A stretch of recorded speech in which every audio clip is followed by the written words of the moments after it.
Сәлеметсіздер ме? Бүгін сіздерге додакаер жасауды үйретем. Canvaға кіресіздер. Осындай бағдарлама бар. Canva деген. Оп-оңай 5 минут жасауға болады додакаерді. Төмен қарай түсіп, төмен қарай түсесіздер да. Документы деп шығып тұрады. Соны посмотреть все деген басасыздар. Осы жерде создать пустой деп тұрады. Осыны басасыздар.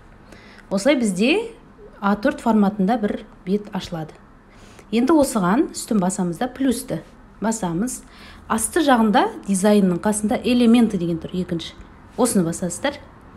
Және осы жерде толығырақ түсіндірейін. Рамки деген тұр. Осы жерде мына дөңгелекті таңдап аласыздар. Осы дөңгелекті шетінен, өйткені мынаны тартсаңыздар, формасы өзгеріп кетеді. Сондықтан шетінен ұстап отырып, формасын өзгертпей, дөңгелек қып жасап аламыз.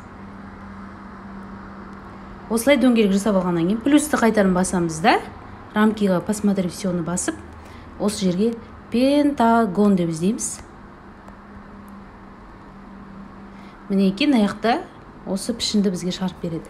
Енді бұл көрініп тұру үшін, әлі өзгертпей тұра тұрып, цвет деп тұр асты жағында, осыны басып, түсін өзгертіп аласыздар. Кез келген түс. Сосын мінекей шетін тартпайсыздар. Мына шетін тартсаңыздар, міне формасы өзгеріп кетеді.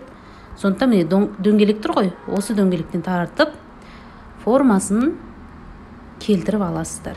Мінекей. Мынау шеті аспау керек. Кішкене асса ештеңе етпейді. Бірақ дәл келтіріп алыңыздар. Енді мынаны жетпей тұрғанын былай тартып жеткізіп саламыз. Оған қатты нетпейді. Қатты әсер етпейді. Мынаны да осылай істейміз. Қалғандары мынаны сәл төмен қоямыз. Мінекей. Енді арт жақтағы дөңгелектің түсін өзгерту үшін дөңгелекті бір рет басамыз. Цвет дегенді басамыз. Кез келген түсті таңдап аласыздар. Бұл жақтарға сурет қоюға да болады, текст жазасыздар. Оны мен сабағымда түсіндіремін.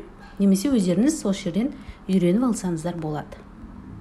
Рахмет, пайдалы болды деп ойлаймын. Сау болыңыздар.